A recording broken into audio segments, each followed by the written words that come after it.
I hate existing. It would be better if no one existed. That is my philosophy. Yesterday, no, maybe it was today, I was walking through the woods when I found a gun. A pistol with a silencer, just lying there, waiting for me. I don't believe in fate or divine intervention, but this was too convenient. I picked it up, feeling its weight in my hands. Cold, heavy, real. I placed the barrel against my skull. My finger hovered over the trigger. This is it, I thought. I could be free right now. But I didn't pull it.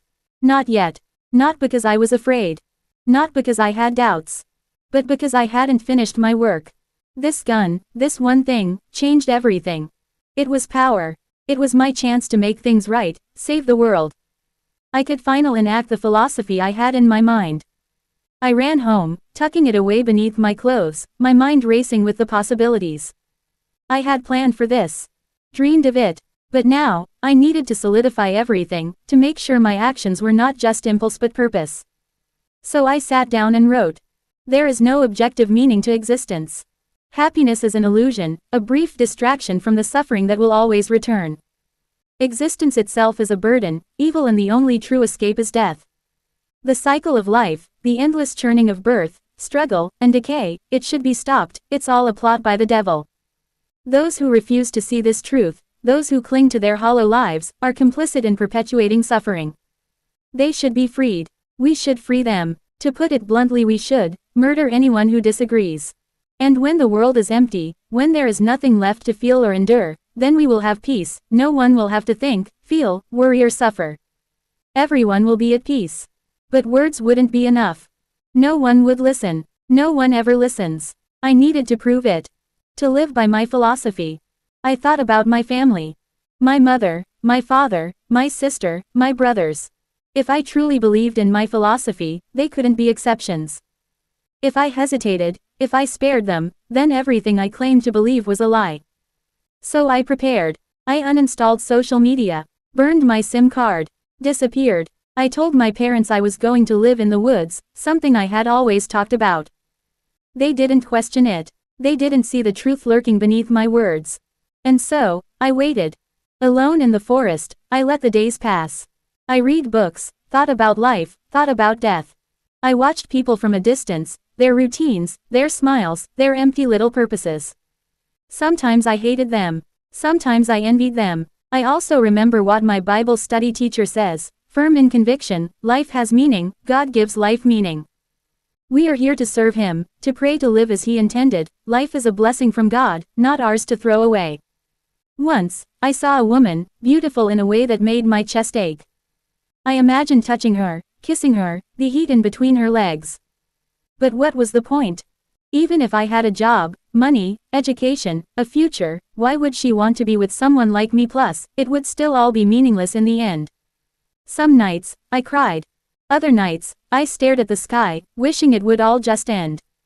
And then, on the night I chose, I walked home, gun in hand. It was time. Ready to put my plan into motion. I slipped inside, holding my breath, moving through the darkness like a shadow. One by one, I shot my mother, father, sister, and 2 brothers. No one heard a sound. The night was silent.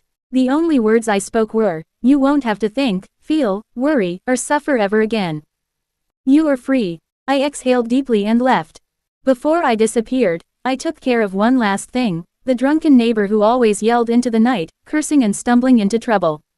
He had been a nuisance, always arguing with the law, a walking disaster waiting to happen. I shot him too.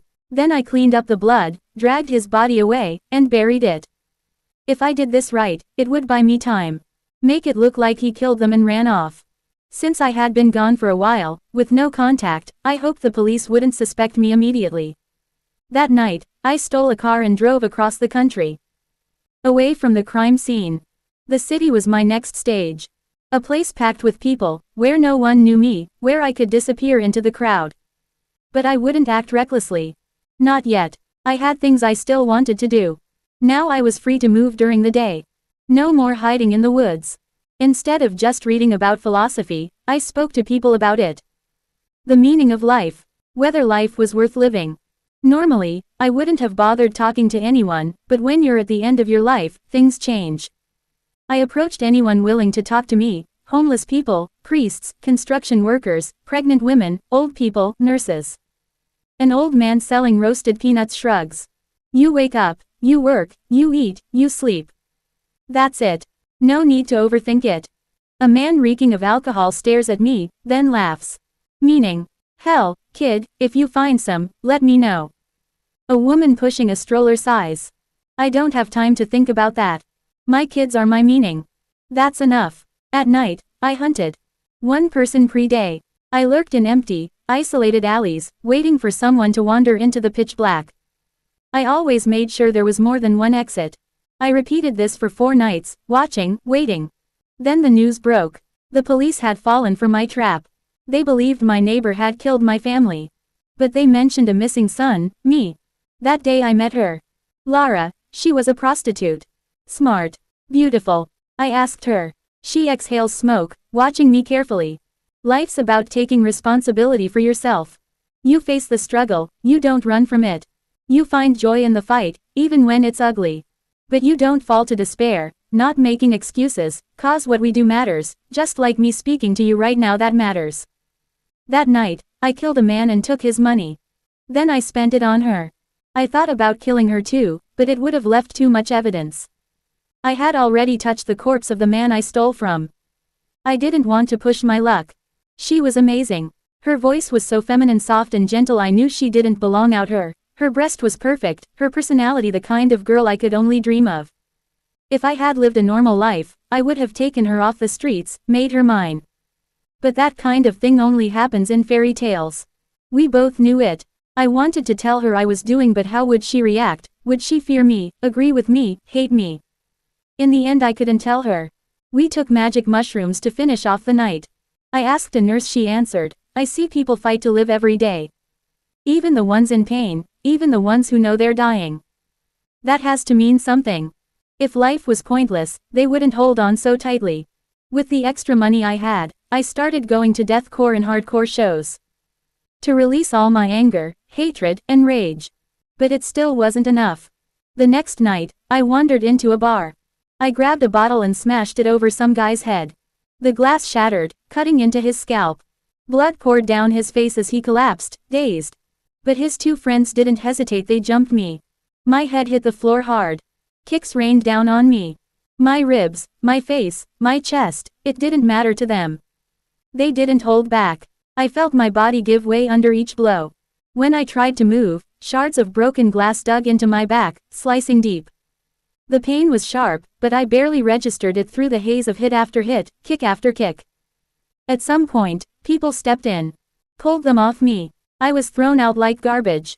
I dragged myself behind the building and collapsed.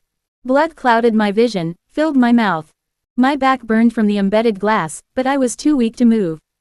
Is this really the life I want? The question echoed in my mind. Then, out of nowhere, the tears came. I cried. And cried. And cried. A full breakdown. I couldn't move, so I spent the night lying there on the cold, filthy ground.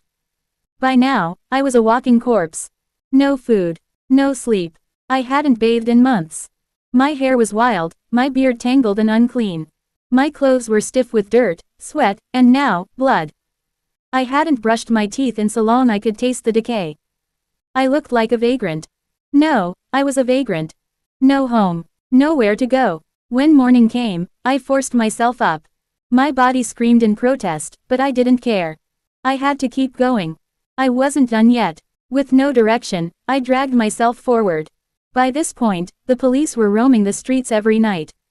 The news was in a frenzy, desperately trying to make sense of the recent murders. My face was everywhere, plastered across screens, reporters begging for information, urging me to come forward for my family's sake. I laughed. They still hadn't figured it out. They had no idea that I was the one behind all the killings. But by then, I barely cared if they caught me. The original plan was to move to the next city, so I won't stay in one place too long, but plans didn't matter anymore. I managed another week of killing. But something had changed, no one wanted to talk to me anymore. The streets felt colder, the air heavier. Maybe it was the fear, or how I looked. Then, one night, as I pulled out my gun to shoot a young woman from one of the alley exits, a cop saw me. I moved fast, trying to fire, but his sudden yell startled the girl. She bolted. I turned the gun on him instead, but it was too late. He knocked it out of my hand. I swung a punch and ran, but he was faster. The gunshot rang through the alley, and a sharp pain exploded in my foot. I fell. Even wounded, I fought back as he tried to arrest me. But with one well-placed punch, everything went dark. I woke up in a jail cell. The questioning started immediately, one after another, voices demanding answers. I didn't respond. I barely could. Everything was a haze. Eventually, though, I gave them my social media accounts. "This will explain everything," was all I said. And it did. The news went global. My confession. My philosophy. My suicide note. It was all out there, dissected by the world. They said I killed my family, 23 others, maybe even 10 more, but they need to confirm. My name became infamous. At first, I had no intention of speaking in court. I wanted my philosophy to speak for me. I planned to kill myself before they could sentence me. But something broke inside me. The police showed me the families of the people I killed. Their grief. Their suffering.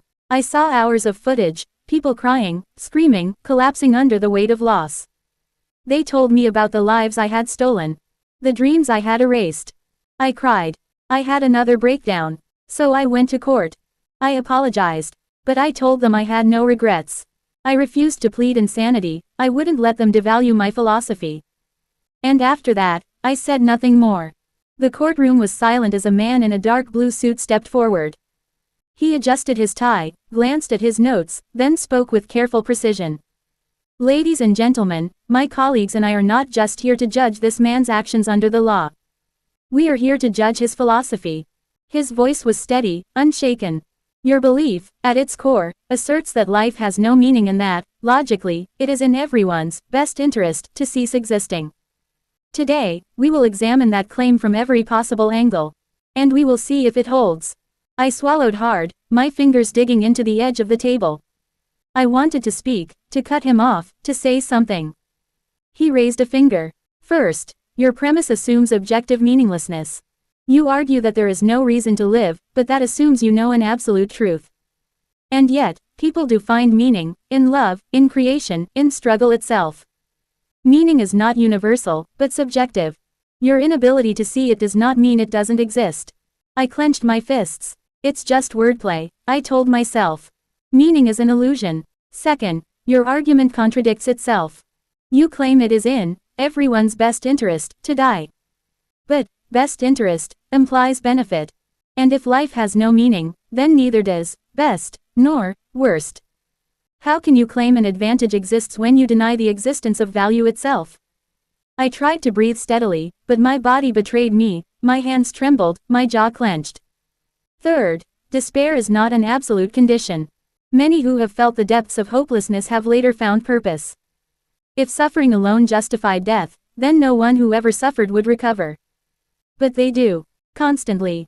The starving man might feel like life is not worth living, but would you tell him to die when food is on its way? The courtroom felt smaller. I looked down at my lap, my vision blurring. Think, think, think.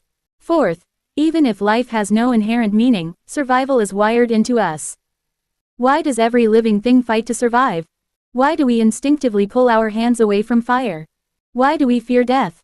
If life was meant to be discarded so easily, then why does every fiber of our being resist it? I bit my lip hard, the pain grounding me for a moment. My thoughts were screaming, searching for an answer, something to grasp onto. He took a step closer.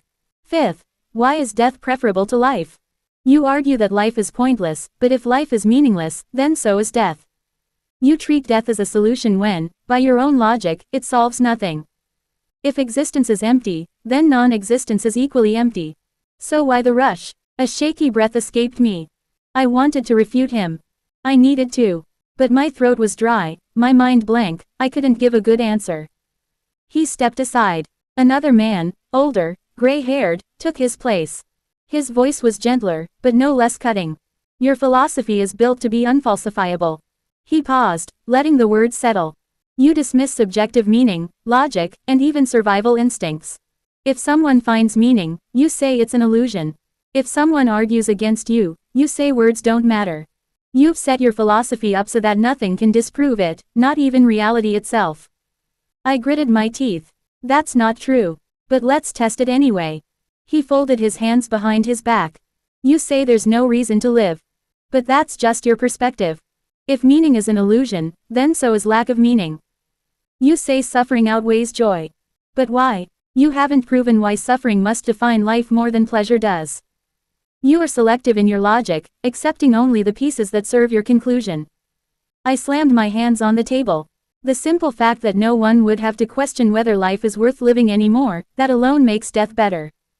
My voice cracked. He didn't flinch. That does not prove death is better. It only removes the question. Destroying a book doesn't make it bad. It just stops the discussion. I gripped the sides of my head, my heartbeat pounding in my ears. The final man approached. He was younger, sharper in tone. His words cut deep. If your philosophy was sound, you wouldn't need force to enact it. If you were right, people would choose it willingly. But you know they won't. Because deep down, they want to live. And that fact alone unravels everything you believe. My breath was shallow. My nails dug into my palms, until I started to bleed. You believe suffering justifies death. But if suffering matters, then joy, curiosity, and love must matter too. You can't claim one is significant and the others are not. He looked me in the eye. Your philosophy is self-defeating. If life has no reason, neither does suicide. If suffering justifies death, then relief justifies life. If meaning is an illusion, then so is despair. The question isn't whether we should live, but rather, why not? The words shattered something in me. I tried to speak, tried to form a sentence, an argument, anything. But I couldn't. I sat back down, my body trembling, my vision blurred with tears. I had lost. Everything I had clung to, everything I had built my mind around, demolished in minutes. The young man turned to the judge. We're done here. Fuck you, I whispered. A silence hung over the courtroom. I stared at the floor. I couldn't look at them. I couldn't look at anyone. I had nothing left. When it was all over, and I was alone, I sit there, fists clenched, eyes unfocused, drowning in the echoes of their words. The courtroom is empty now, but their voices still claw at the inside of my skull. Your philosophy is self-defeating. If life has no reason, neither does suicide. The question isn't whether we should live, but rather, why not? I exhale sharply, gripping the sides of my seat, sweating. They think they've won. They think they've proven something. But I see through it. I see through them. It wasn't about logic. It was never about logic. It was about forcing their narrative, about ganging up on me with their smug little speeches, dressing their bias up in cheap philosophical tricks. They don't care about truth. They care about winning. They paint themselves as rational, as enlightened, but they're just scared. Terrified of admitting that life is meaningless, that their distractions, their little loves, their struggles, are nothing more than stalling. That first guy, his confidence was fake. He spoke like he was delivering a closing argument in some grand trial, like this was a battle he'd already won. But I saw the way he avoided my eyes when he talked about suffering. He doesn't understand suffering. Not real suffering. The second one, the older one, he tried to sound wise. Like he'd thought all of this through 1,000 times before. But his whole argument hinged on what if. What if people change? What if meaning is personal? What if suffering isn't everything? What if? That's not proof. That's hope. A weak man's crutch. And the last one, the young one, I hated him the most. His words were sharp, but he enjoyed it too much. I could see it in his face. He didn't care about truth, he just wanted to watch me break. To see me doubt myself. He didn't argue because he believed in life. He argued because he wanted to win. That's what this was. A game. A performance. Just to make me look bad. I shouldn't have let them get to me. I shouldn't have let them push me into that moment of silence, that single moment of weakness where I hesitated. That's all they needed. 1 second of doubt, and they acted like it was some grand revelation. It wasn't. It was just noise. I know what I know. I know what they refuse to admit. They hide behind their justifications, their half-baked optimism, because the alternative is too much for them to handle. They think they won. They think they proved something. But all they did was remind me how blind people are. How desperate they are to hold on to their delusions. They don't see the truth. But I do. I killed myself. To cement my philosophy, to prove my conviction. My philosophy lived on. Individuals and small groups of people, inspired by my words and actions, tried to carry out what I had started. The groups escalated, they turned to bombings and mass shootings. My philosophy was labeled exodism, it was debated in academic circles. The governments banned my work, they cracked down on the followers. Counter-movements rise against my philosophy, championing life even greater than before. Months after my death, an encrypted link in my philosophical manifesto was decrypted, and it explained that I knew I couldn't kill everyone by myself, so I intentionally used the news and the court case to gain attention to my philosophy, and I hoped people would carry out my philosophy, exactly as I planned, and even ideas to kill as many people as possible. My most famous quote came to be, "I hate existing, it would be better if no one existed." That is my philosophy.